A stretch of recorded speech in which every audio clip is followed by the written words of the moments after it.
ተወለደ ያለ መድኃኒት የጌታችን የመድኃኒታችን ኢየሱስ ክርስቶስ ልደትን በዓል በመጽሐፍ ቅዱስ አይን ስናየው እንግዲህ በጣም መጽሐፍ ቅዱስ ላይ ሰፊ ቦታ ከተሰጣቸው ወንጌላት ላይ በጣም ሰፊ ከተሰጣቸው ቦታዎች አንዱ የአምላካችን የኢየሱስ ክርስቶስ ልደት ነው። ወንጌላውያን ውስጥ እንግዲህ ማቴዎስና ሉቃስ ናቸው የክርስቶስን ልደት የጻፉት ከሌላው በተለየ ማለት ነው። የዮሐንስ ወንጌል ቅድመ ዓለም የነበረ መሆኑን እንግዲህ ብሉየ መዋዕል ሕፃን ይባላል። ክርስቶስ ከመወለዱ በፊት የነበረ ሕፃን ከዓለም አስቀድሞ የነበረ ሕፃን ነው። ይህ ሕፃን አስቀድሞ የኖረ ነው። ለዚህ ነው አወጣጡ ከቀድሞ ጀምሮ የሆነ መስፍን ካንቺ ይወለዳል አንቺ ቤተልሔም ይሁዳ ምድር ሆይ ይላል እና አወጣጡ ከቀድሞ የሆነ ነው፣ አስቀድሞ የነበረ ነው። ስለዚህ ሕፃን ሌሎች ወንጌላውያን ማቴዎስና ሉቃስ ሲጽፉ ዮሐንስ ደግሞ ይህ ሕፃን ቅድመ ዓለም የነበረ መሆኑን ጽፎ ከዛ ያ ቃል ስጋ ሆነ ሲል ያው ከነሱ ጋር ይገጥማል። ስጋ ሆነ ማለት ተገለጠ፣ በስጋ ተወለደ ማለት ስለሆነ ማለት ነው። የማርቆስ ወንጌል ደግሞ ተአምራቱ ላይ ትምህርቶቹ ላይ ያተኩራል። ዮሐንስም እንደዚሁ ስለ ቅድምናው ከጻፈ በኋላ ክርስቶስ መጨረሻ ላይ ያስተማራቸውን ትምህርቶች እና ሌሎች ወንጌላውያን ያልጠቀሷቸውን ተአምራት ነው በመጽሐፍ ላይ ያተኮረው። እንግዲህ ወንጌላውያን ሲጽፉ አራት መሆናቸው ያስፈለገውም ለዚህ ነው። ከወንጌላውያን መካከል መጨረሻ ላይ ዘግይቶ የጻፈው ዮሐንስ ወንጌል ነው። ይሄ ማለት ሌሎቹን አንብቦ ማለት ነው፣ አውቆ ሌሎቹ ጽፈው ያልያዙትን ያላካተቱትን ጉዳይ አይቶ እሱ ደግሞ ቀረ የሚለውን ነው የጻፈው። ፖስት አፖስቶሊክ ኢራ ወይም ድህረ ሐዋርያት ዘመን ተብሎ እስከሚጠራው ድረስ ረጅም ዕድሜ የቆየው ምድር ላይ እሱ ነው ከሌሎቹ እና ዘግይቶ ነው የጻፈው። እና አንዳንዴ አሁን ዮሐንስ ወንጌልን ስታነብ ነበር ብሎ ይጽፋቸዋል። ለምሳሌ በቤተ ሳይዳ የመጠመቂያ ስፍራ ነበረ ይላል። እሱ እያለ የለም ያ ቦታ ማለት ነው፣ ፈርሷል። በጣም ስትቆይ እዚህ ቦታ ላይ እንዲነበረ ብለህ ሁሉ ትጽፋለህ። እንደዚህ ዘግይቶ መጽሐፉን የሚያሳዩ ነገሮች አሉና ወንጌላውያን ማቴዎስና ማርቆስ ያተኮሩበት ነገር አለ፣ የሌሉበት ደግሞ አለ። እነሱ አሁን ለምሳሌ መስቀል ስር ያለውን እሱ ዮሐንስ ነው የጻፈው። መስቀል ስር አልነበሩም እነሱ፣ ሸሽተዋል፣ እሱ ተገኝቷል፣ እነዋት እናት ተብሏል። ስለዚህ የመስቀሉን ነገር ከሌሎች ቦታ ላይ የማናገኛቸው ነገሮች የዮሐንስ ወንጌል ላይ ተጽፎ እናገኛለን። የነበሩበትን የበለጠ ጽፏል። ቅዱስ ሉቃስ ደግሞ ከእመቤታችን ተረድቶ የብስራተ ገብርኤልን እመቤታችን እንዴት እንደተበሰረች ደግሞ ጽፎ እናገኛለን። ስለዚህ ወንጌላውያን የጻፉት ተከፋፍለው ነው፣ የክርስቶስን ታሪክ ተከፋፍለው ነው። ወንጌል ለምን አንድ ሆኖ አልተጻፈም ማለት አራት ከሚጻፍ ተባብረው አንድ ያላደረጉበትም አንዱ ምክንያት አንድን ታሪክ ከተለያየ የእይታ ማዕዘን ወይም ፐርስፔክቲቭ አይተው ለመጻፍ እንዲያመቻቸው ነው እንጂ ወንጌል አንድ መሆን ይችል ነበረ። ወንጌል አንድ ለምን አልሆነም የሚለውን አባቶቻችን ሲያብራሩ ልክ በክር መሳሪያ ለምሳሌ እንደ ክራር እንደ በገና አይነት የክር መሳሪያ አድርገው ይመስሉታል ወንጌል። ለምሳሌ ወንጌል አራት ክር ያለው የዜማ መሳሪያ ቢሆን ማቴዎስ፣ ማርቆስ፣ ሉቃስ፣ ዮሐንስ እነዛ አራት ክሮች ናቸው። ማንኛውም የዜማ መሳሪያ ሁሉም ክሮች አንድ አይነት ድምፅ ሊያወጡ አይችሉም። የተለያየ አይነት ድምፅ አላቸው፣ ቁጥር አላቸው አይደለ? አንድ ቢሆኑ ግን አንድን ነገር መምታት ነው የሚሆነው፣ አንድ ድምፅ ነው የሚሰጠው። አራት ሲሆኑ ግን አራት ድምፆች ናቸው። በትክክል ስትጫወተው በጣም ጥሩ የሆነ የዜማ ጣዕም መስጠት ይችላል። ወንጌላውያንም አራት መሆናቸው አራት ድምፅ ነው የሚሰጡት። አብረው ሲዋሃዱ ግን የሚያስደንቅ ዜማ ሊያመጡ ይችላሉ።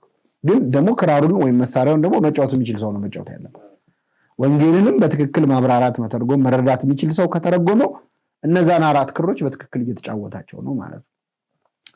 ወንጌሉን እንዳመጣለት የሚተረጉም ሰው ደግሞ የዜማ መሳሪያ ሳይማር የሚጫወት ሰው ነው። ምን አይነት ሙዚቃ እንደሚያወጣ የታወቀ። ሞክሩት፣ ዜማ መሳሪያ የማትችሉ ሰዎች መሞከር ነው። እና የወንጌላውያን የክርስቶስን ታሪክ በአጠቃላይ ምድር ላይ ያሳለፈውን ተከፋፍለው ጽፈውታል።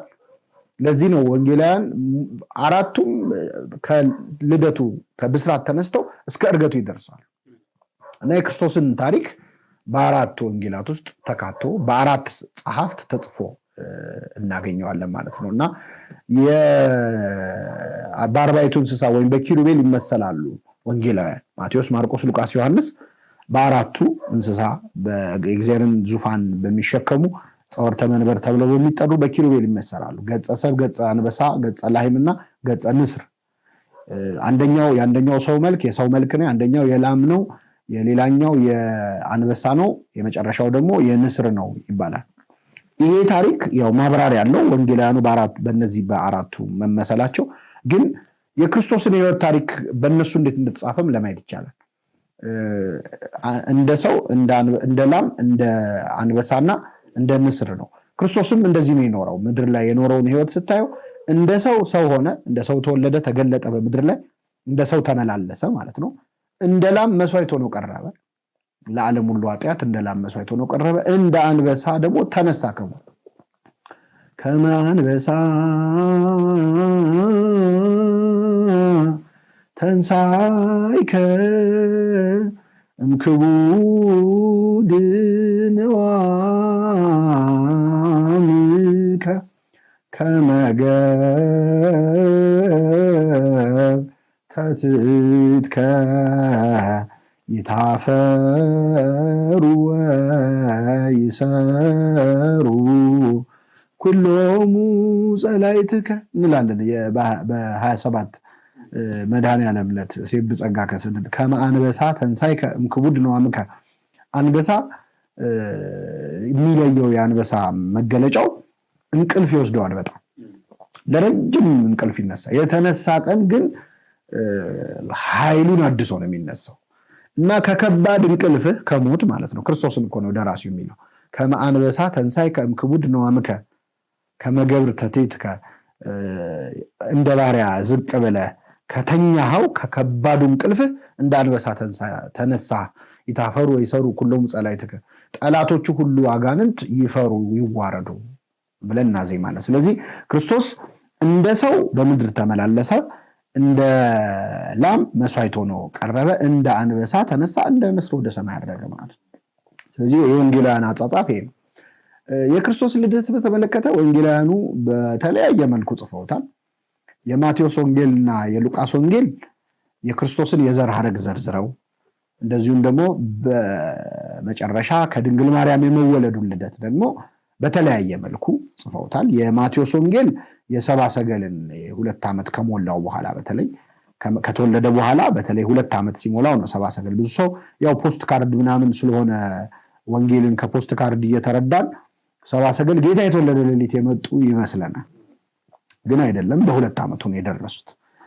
የዕለት ዕለት ደግሞ እረኞች በሜዳ ያደሩ ነበሩ። ያንን ደግሞ የሉቃስ ወንጌል ላይ በደንብ እናገኘዋለን። የሉቃስ ወንጌል ላይ በሰፊው ተጽፎ ይገኛል። ማቴዎስም ሉቃስም የክርስቶስን የዘር ሐረግ ደግሞ ዘርዝረዋል።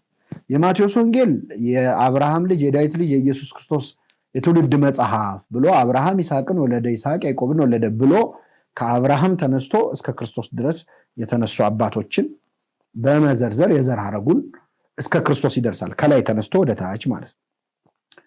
የሉቃስ ወንጌል ደግሞ ከታች ተነስቶ ወደ ላይ ሄደ። ከታች ተነስቶ ወደ ላይ ሄደ። አንዳንድ ልዩነቶች በሁለቱ ላይ ልታገኝ ትችላለህ። የሉቃስ ወንጌል እስከ አዳም ሄደ ወደ ላይ ሲሄድ፣ የማቴዎስ ወንጌል ግን ከአብርሃም ነው የሚጀምረው የሚወርደው። የአብርሃም ልጅ ነን ለሚሉ ለአይሁድ የተጻፈ ወንጌል ስለሆነ ማለት ነው የማቴዎስ ወንጌል።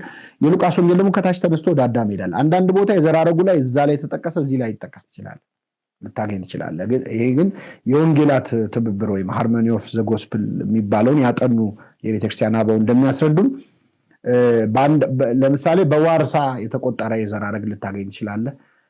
በትክክለኛ በወለደው አባት የተጠቀሰ ልታገኝ ትችላለህ።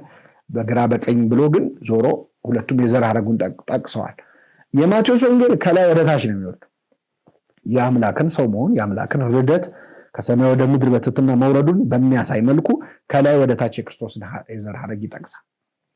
የሉቃስ ወንጌል ደግሞ ከታች ወደ ላይ በመግለጽ የሰውን ልጅ ከትሕትና ወደ ልዕልና ከመዋረድ ወደ ከፍታ ይዞት መነሳቱን የሚያሳይ ድጋሚ እንደፈጠረ ሪካፕቹሌሽን የሚባለው ክርስቶስ የሰው ልጅ ድጋሚ ሊሰራ ነው። ሁሉ በክርስቶስ ቢሆን አዲስ ፍጥረት ሆኗል ይላል እና አዲስ ፍጥረት ሊያደርገን ድጋሚ ሊሰራን መምጣቱን ያሳያል። ልክ ሸክላ ሰሪ ሸክላን ሰርቶት ሸክላው ላይ ጉድፍ ያየ እንደሆን አፍርሶ በውሃ ለውሶ ድጋሚ እንደሚሰራው ሰውነታችን ወይም የሰው ልጅን ማንነት ሰውነት መዋረዱን አይቶ የተዋረደ ማንነታችንን እንደ ሸክላ አፍርሶ ሸክላ ሰሪው ክርስቶስ ድጋሚ በጥምቀት ውሃ ለውሶ ድጋሚ ሰብናችንን ሰርቶታል። የመጀመሪያው የቤተክርስቲያናችን ጉባኤ ቃና ድህረ ተሰብረ አጽንኦ ለሰብና ነልህኩት ይላል። ለዋዊ ክርስቶስ በማየ ንስሐ ጥምቀት በማየ ሐዲስ ጥምቀት ሸክላ ሰሪው ክርስቶስ ሰብናችን ሰው መሆናችን መፍረሱን መበላሸቱን ባየ ጊዜ በአዲሲቱ ጥምቀት ለውሶ ድጋሚ ወደ ክብር አመጣን ይላልና ድጋሚ ሸክላ ሰሪው ክርስቶስ የኛ ማንነት የሰራ መሆኑን ድጋሚ የፈጠረን መሆኑን ለማሳየት በክርስቶስ ጀምሮ በአዳም ይጨርሳል ማለት ነው የሉቃስ ወንጌል። እውነትም ክርስቶስ ሰው በመሆኑ ሰውነትን ነው ከፍ ያደረገው። እንግዲህ የሰው ልጅ ያቃተው ነገር ቢኖር ሰው መሆን ነው።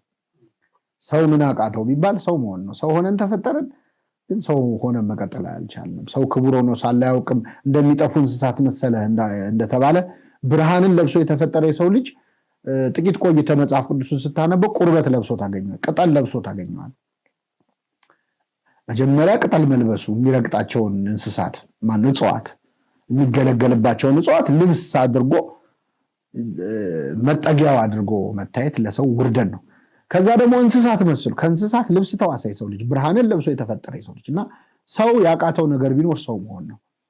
ስለዚህ ሰው መሆን ሲያቅተው እግዚአብሔር ሰው ሆኖ ሰው እንዴት እንደሚኮን ለኛ ሊያሳየን መጣ ማለት ነው። ስላቃተን እንዲህ ነው ሰው የሚኮነው እዩት ሊለን ማለት ነው። ከዛ ውጪ ሰው መሆንን ከኃጢአት ጋር አገናኝተነው ደምድመነው ነበረ። ሰው ሆኖ የማይበድል እንጨት ሆኖ የማይጥስ የለም። ሰው ከሆንክ ያው ኃጢአት መስራት አይቀርም ስንል ኖረናል። አሁንም የምንጽናናው ያው መቼ ሰው አይደለሁ ሰውነት እቺ ስጋ እያልን በስጋ እናሳብባለን ኃጢአታችንን ጀስቲፋይ ለማድረግ ማለት ነው። ስለዚህ የእግዚአብሔር ልጅ ሰው ተሆኖ ኃጢአት እንደማይሰራ ሊያሳየን መጣ ማለት ነው። ክርስቶስ ፍጹም ሰው ነው፣ ግን ያለ ኃጢአት ነው ሰው የሆነው። ዘእንበለ ኃጢአት ባሕቲታ በሁሉ ነገር እንደኛው ሰው ነው ያለ ኃጢአት ማለት ነው። ለካ ሰው ሆኖ ኃጢአት ሳይሰሩ መኖር ይቻላል የሚለውን ለማሳየት የእግዚአብሔር ልጅ ሰው ሆነ ድጋሚ ፈጠረን ማለት ነው። ወንጌላውያኑ ሲጽፉ ሉቃስ ሲጽፍ ወደ አዳም ከክርስቶስ መምጣቱ ድጋሚ እኛን መፍጠሩን ያሳያል። የማቴዎስ ወንጌል ላይ ደግሞ ስታይ በእውነት ማስተዋል የሚፈልግ ነው የክርስቶስ የትውልድ የዘር ሐረግ። ለዚህ ነው የትንቢተ ኢሳይያስ ምዕራፍ 53 ላይ ትውልዱን ማናስተዋለ ይላል። አንዳንድ ተርጓሚዎች ከትውልዱ ማናስተዋለ ብለው አበላሽተውታል እንጂ ግዕዙም ግሪኩም ማነው ዕብራይስጡም ከትውልዱ ማናስተዋለ ሳይሆን ትውልዱን ማናስተዋለ ነው። የትውልዱን ቁጥር ማናስተውሎታል የክርስቶስን። ይሄ ማለት ትውልዱ ውስጥ ትምህርት አለ ማለት የዘራለ እገሌ ገሌን ወለደ የሚለው ውስጥ ትምህርት አለ። እያንዳንዱን ብናጠናው እያንዳንዱ የተባለበት ምክንያት የራሱ ምክንያት አለው ትውልዱ የተነገረበት። ግን እዚህ ውስጥ ብዙ ያስቀመጠልን ነገር አለ። አንደኛ ጌታችን መድኃኒታችን ኢየሱስ ክርስቶስ ወለዱት የተባሉትን ሰዎች እገሌ ገሌን ወለደ ሲባል የተጠቀሱትን ሰዎች ታሪክ ስታይ በጣም አስገራሚ ነው። አንዳንዶቹ ካሳም ይመስላል እሱን መውለዳቸው። ለምሳሌ ያዕቆብና የራሔልን ታሪክ ታስታውሳለህ። ራሔልን ማግባት እየፈለገ ሳይፈልግ ሌያን አገባ። ሌያ መልከ መልካም አልነበረችም። ያዕቆብ የመረጣት የወደዳት አልነበረችም። በጣም የሚገርመው ክርስቶስ ከነዚህ ራሔል በጣም ያዕቆብ የሚወዳት ነበረች፣ ሌያ ደግሞ አትወደድም ማለት። ክርስቶስ ግን የተወለደው ከሌያ ነው። ከዚች ካልተወደደችው የበታችነት ተሰምቷት አለመፈለግን ያህል ሕሊና የሚጎዳ ነገር የለም አይደል? ክርስቶስ ከሌያ ዘር ነው የተወለደው እና ካሳም የቆሰሉ ሰዎችን ማከምም ይመስላል። ተስፋ ካለው ወገን በሷ በኩል የሰው ልጅ ድነት ተፈጸመ ማለት ነው። ያዕቆብ ከወደዳት ከራሔል ጣዖት ደብቃ የአባቷን ጣዖት ደብቃ ክፉ ከምትሰራው ከራሔል አይደለም ክርስቶስ የተወለደው።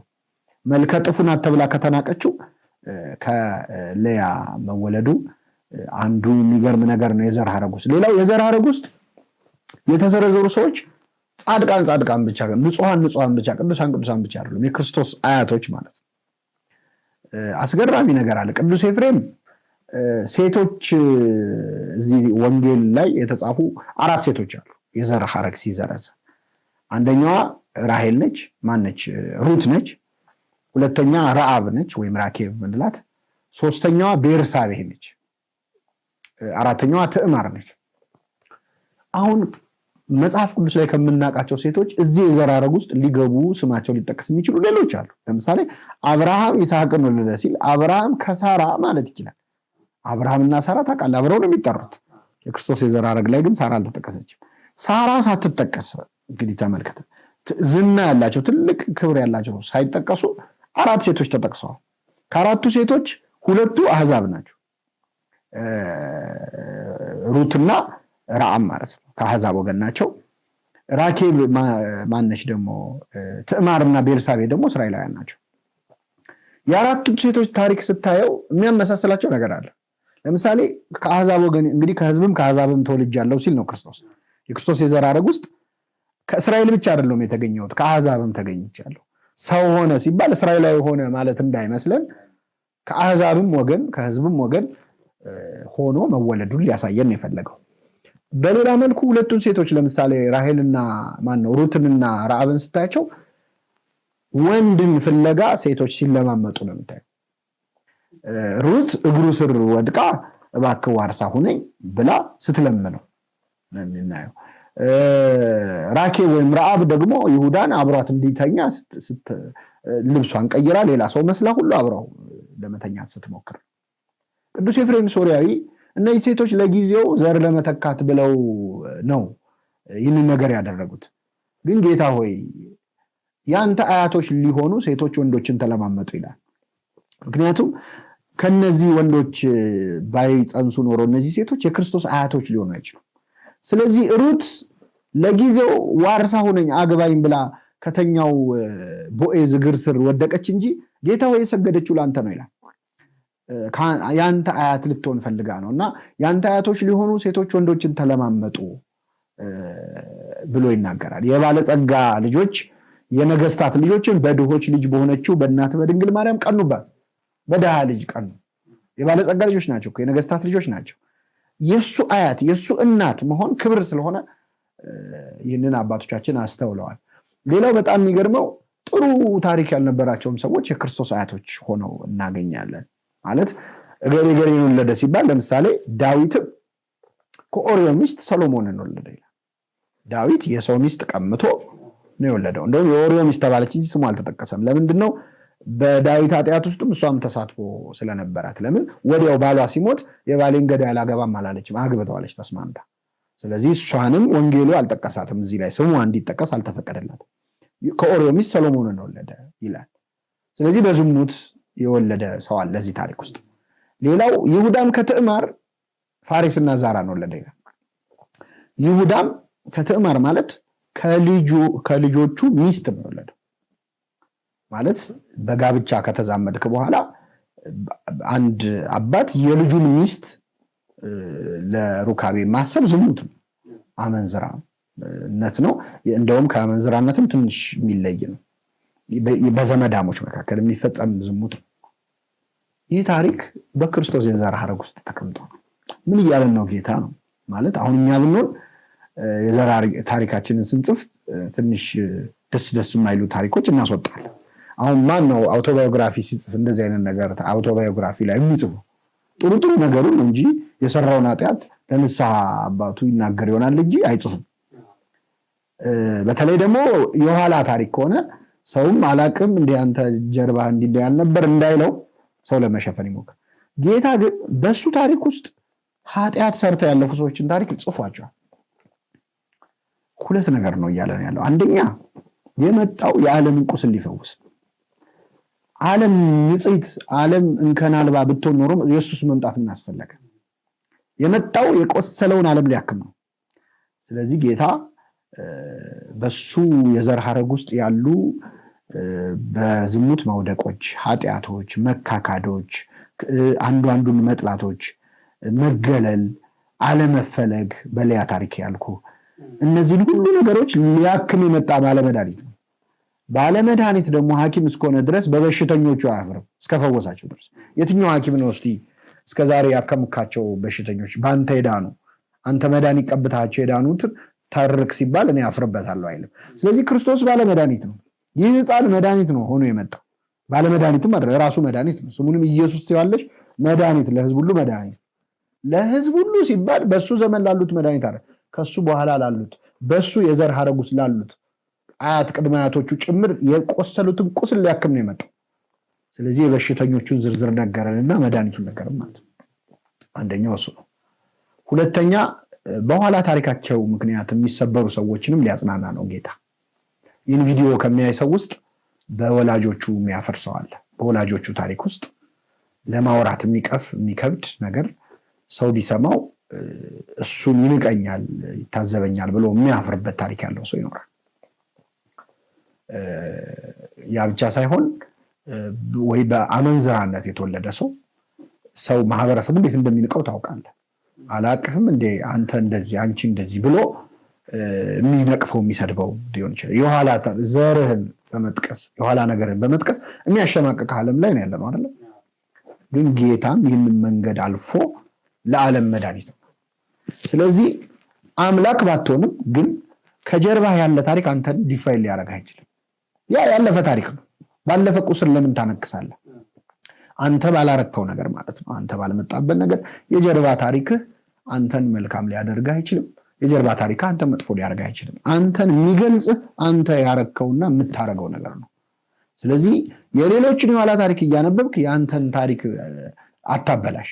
እኔ ከዚህ አይነት ነገር ውስጥ ከዚህ አይነት ዓለም ነው የተገኘሁት፣ ስለዚህ እኔም እንደዛው ነኝ፣ የእናትህን የአባትህን ታሪክ ትደግማለህ እየተባልክ መሸማቀቅ የለብህ።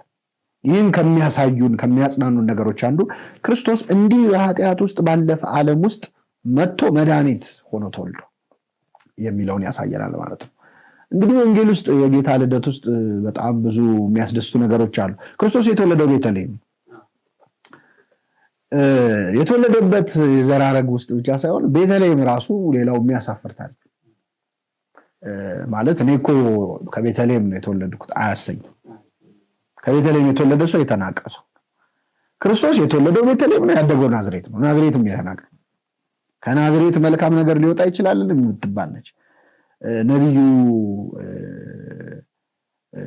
አይቷት እኮ አዝኖላታል። አንቺ ቤተልሔም የይሁዳ ምድር ሆይ ከይሁዳ መሳፍንት ገዢዎች ሀገር ከቶ አታንሽም፣ ምክንያቱም ሕዝቤን የሚጠብቅ መስፍን ከአንቺ ይወጣል። በፊት ዘሩባቤል በኋላ ክርስቶስ ማለት ነው። ስለዚህ አንዳንዴ የተወለድክበት የተገኘህበት አካባቢ ደግሞ ሊያሳፍር ይችላል። አንተ ከዚህ አይደል የመጣው እያሉ ሰዎች የሚያናንቁ በይሁዳ መሳፍንት ገዢዎች ሀገር ተወልደናል ብለው የሚያስቡ ማለት ነው። የነገስታት ዘርነን የገዢዎች ዘርነን ታሪካችን ከፍ ያለ ነው ብለው የሚያስቡ ሰዎች የሚንቁት አካባቢ ነው ቤተልሔም።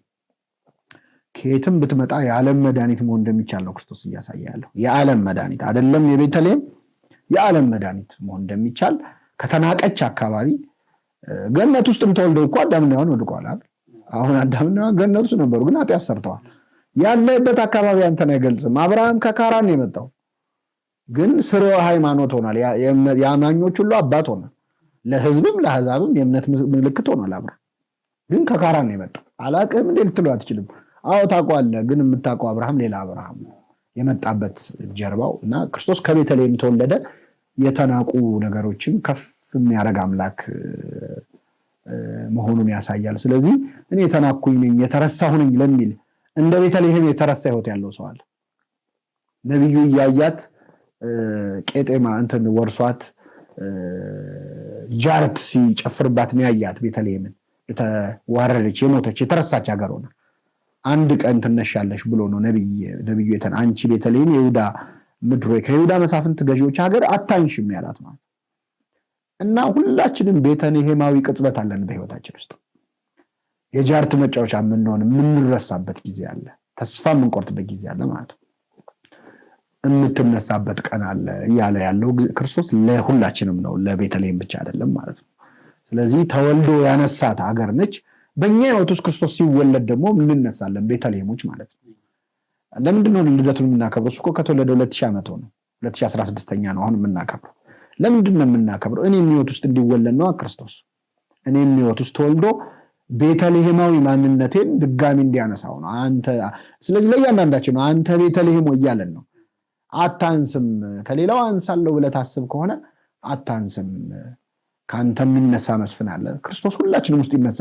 ክርስቶስ የሚባል አዲስ ንጉስ መጥቷል ብለዋል አይሁድ እዚህ ሐዋርያት ሥራ ላይ። በጣም ደስ የሚለኝ ቃል ነው። ክርስቶስ የሚባል አዲስ ንጉስ መጥቷል አሉ እና እውነት ነው። ለሁላችን አዲስ ንጉስ በእያንዳንዳችን ህይወት ውስጥ አምላካችን አዲስ ንጉስ መሆን ይችላል። ስታነክሰው ማለት ነው። ዙፋን ካስቀመጥክለት አዲስ ንጉስ ክርስቶስ የሚባል አዲስ ንጉስ መጥቷል የሚያስብልዎት የሚመጣው እኛም የቤተልሔም ዕድል ሲገጥመን ናዝሬትም እንደዚሁ የናዝሬት ልጅ ነህ እንደ የሚያሰኝ ራሱን ክርስቶስም የናዝሬቱ ኢየሱስ እያሉ እኮ አይሁድ እኮ ለመቀለድ ነው። በነገራችን ላይ የናዝሬቱ ኢየሱስ የሚሉት ኢየሱስ ብሎ ናዝሬት መሲህ ብሎ ናዝሬት አለ እንዴ ለማለት ነው። ስለዚህ ከማይጠበቅ ቦታ የማይጠበቁ ሰዎች ሊነሱ እንደሚችሉ ክርስቶስ ለማሳየት ነው። ቤተልሔም መወለዱ ብቻ አይደለም፣ የሚገርም በረት ውስጥ ነው ደግሞ የተወለደው። በረት ውስጥ የከብቶች በረት ውስጥ ነው አምላካችን ኢየሱስ ክርስቶስ የተወለደው። የተወለደበት ምሽት እመቤታችን እና ዮሴፍ ሲንከራተቱ ነው ያመሹት ጌታን ለመውለድ አይደለም የሚወለድበት ቦታ አቶ እኔ በጣም ያሳዝኑኛል። በነገራችን ላይ ብዙ ሰው ህዝብ ሊቆጠር መጥቶ ከተማውን ይዞት በየሰው ቤት መኝታው ተይዟል። ስለዚህ የለም ቦታ በቃ በእንግዶች ማደሪያ ማለት ነው። እንግዶች ገብተው ከተለያየ ሀገር ይዘውታል ቦታው። ስለዚህ ማደሪያ አልጋ የለም ብለው መልሰዋቸዋል። አንዳንዱም መቼስ ለክፋትም ሞልቷል ብሎ ሊመልስ ይችላል። እኔ በጣም በእውነት የሚያሳዝኑ ሰዎች ናቸው። ቤታቸው ክርስቶስ ሊወለድ ነበርኩ። እነሱ ያዩት ድንግል ማርያምን አንዲት ብላቴና ልትወልድ የደረሰች ከአንድ አረጋዊ ጋር በራቸው ጋር ቆመች፣ አባረሯት። እንዴ ጭራሽ ደግሞ ልትወልድ የደረሰች እናስገባ? የጨነቀው እርጉዝ ያገባል ይባላል። ስለዚህ እንዴት እናስገባለን? ነፍሰ ጡር ናት ደግሞ የሆነ አሁን አንተ ቤት ነፍሰ ጡር ልደርብት ብትወልድስ ብሎ ይፈራል፣ ይጨነቃል። እና ቪዛ ይከለክላሉ እኮ አመት አይተው ልትወልድ ከሆነ የሆነ ሀገራት አይደለ ለፍላይት ይከለከላል ምናምን።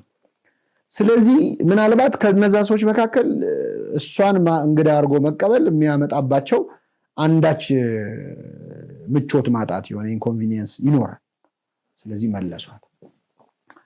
ግን ድንግል ማርያምን ሲመልሱ የመለሱት የሰማይና የምድርን ፈጣሪ ክርስቶስ ነው።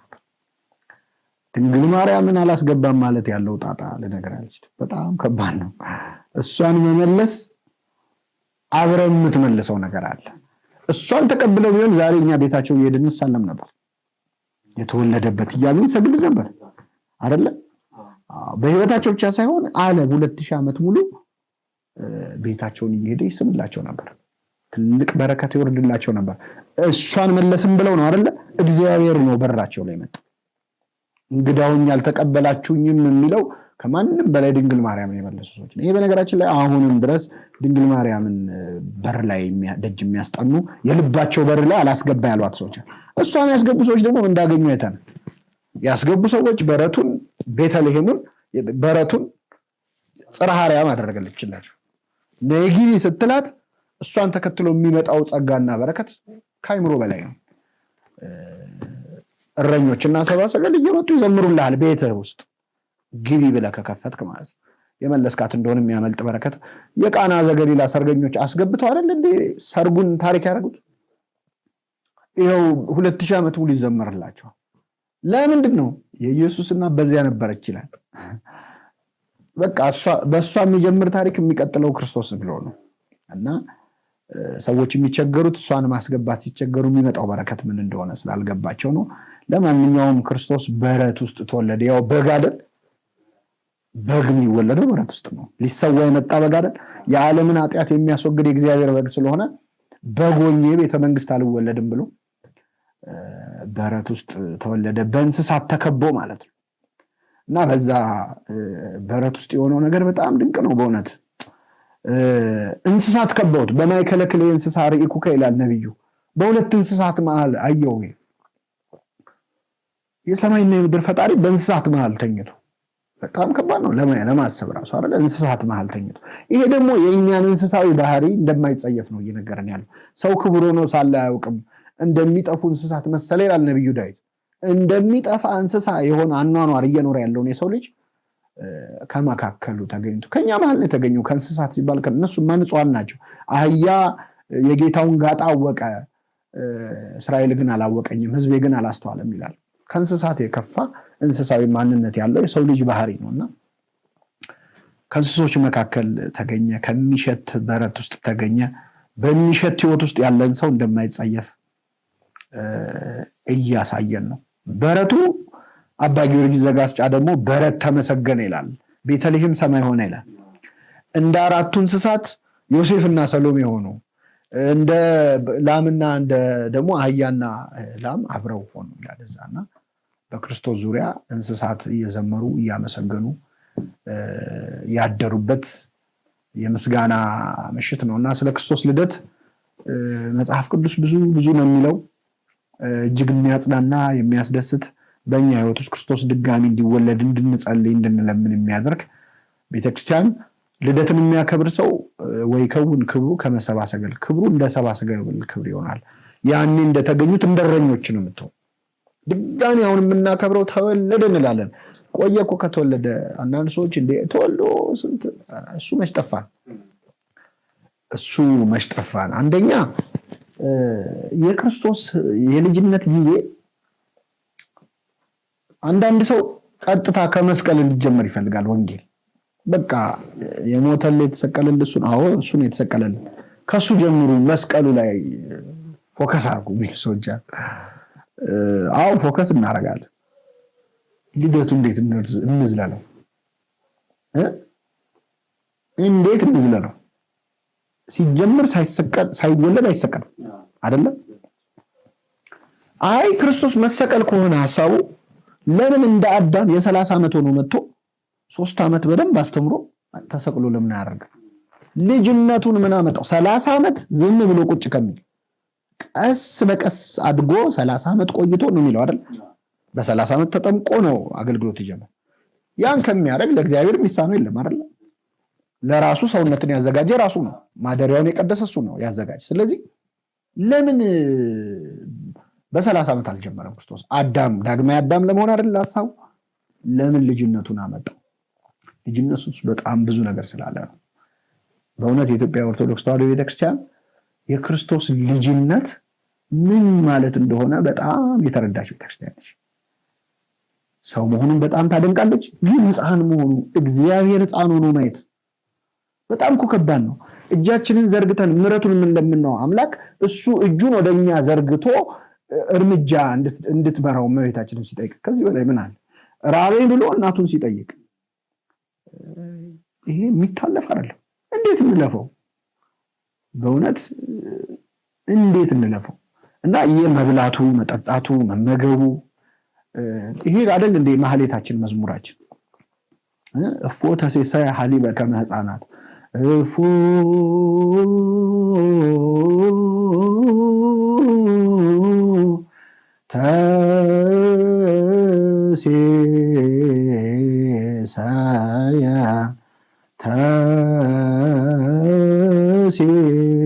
ተሴሰየ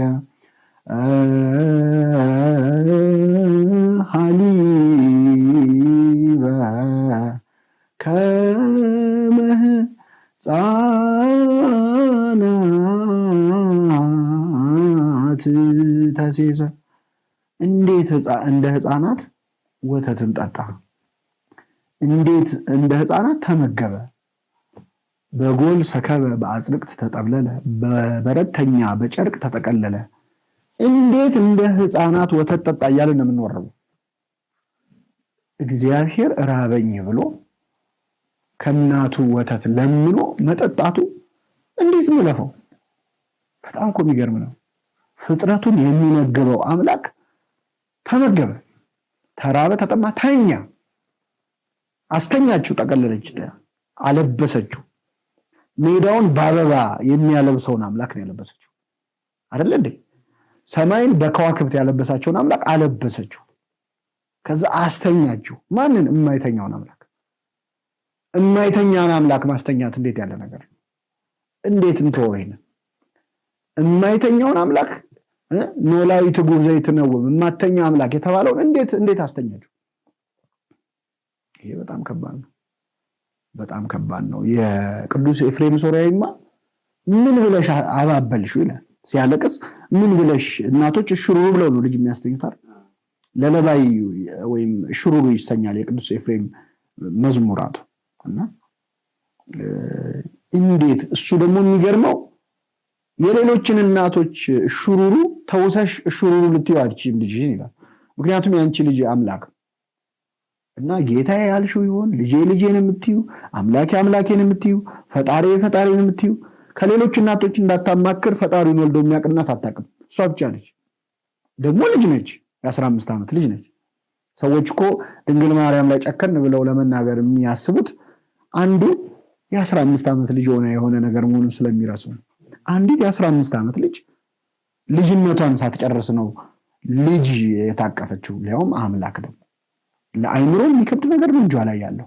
እግዚአብሔር መሆኑን እንዴት አትጠራጠርም? ሲያለቅስ እያየችው ፈጣሪ መሆኑ እንዴት ጥያቄ አለው። ይዘሽው ሽሺ ደግሞ ስትባል ወደ ግብፅ አስቡ። እንዴ አምላክ ነው አልተባለም እንዴ? ለምን ሸሻለሁ? እሷን ያህል እኮ እምነት የሚፈትን ነገር የለም። ያመነች ብጽዕት ነች ያለች ለዚህ ነው። ከሷ በላይ ያመነ የለም። እና ለማንኛውም ብዙ ያናገራል የልደቱ ነገር።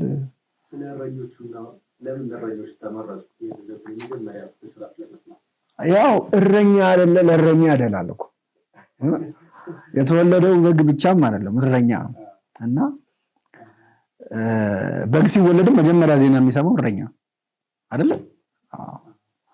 እረኛ በእረኛ ተከቦ ክርስቶስ ሲጀመር ጉዳይ አለው እግዚአብሔር ከእረኞች ጋር። ሙሴም እረኛ ነበር አይተህ ከሆነ በጎቹን ትቶ ስቲልይ ብሎ ነው እሳት ሲነድ ያየው አይደል? እነዚህም እረኞች እሳት ታቅፋ ሊያዋት መጡ ወደ ድንግሊቱ። አንድ አይነት ነው በነገራችን ላይ። እስከ ቤተልሔም እንሂድ የሆነውን ይህን ነገር እስቲ እንይ ብለው ነው አይደል የመጡት። ስለዚህ እረኛ ይወዳል፣ ራሱም እረኛ ስለሆነ ዳዊትም እረኞችም ይወዱታል። ዳዊትም እግዚአብሔር እረኛዬ ነው የሚያሳጣኝ የለም ብሎ እንደ እረኛ ገልጾታል። ስለዚህ እረኞች መጡ በሌሊት። የሚገርምህ ነገስታት ብቻ ቢያዩት ኖሮ ትርጉም ነበረው አይደል? ለነገስታት ለባለጸጎች ብቻ ነው የገለጠው ራሱ። ለእረኞችም ለተናቁትም በጥቂቱ ታምናሃል በብዙ ሾመሃለው ዘበህዳጥ ምመነ ኮንከ ወዲህ በብዙ ሰይመክ፣ በትንሽ ታምናሃል በብዙ ሾመሃለው ነው።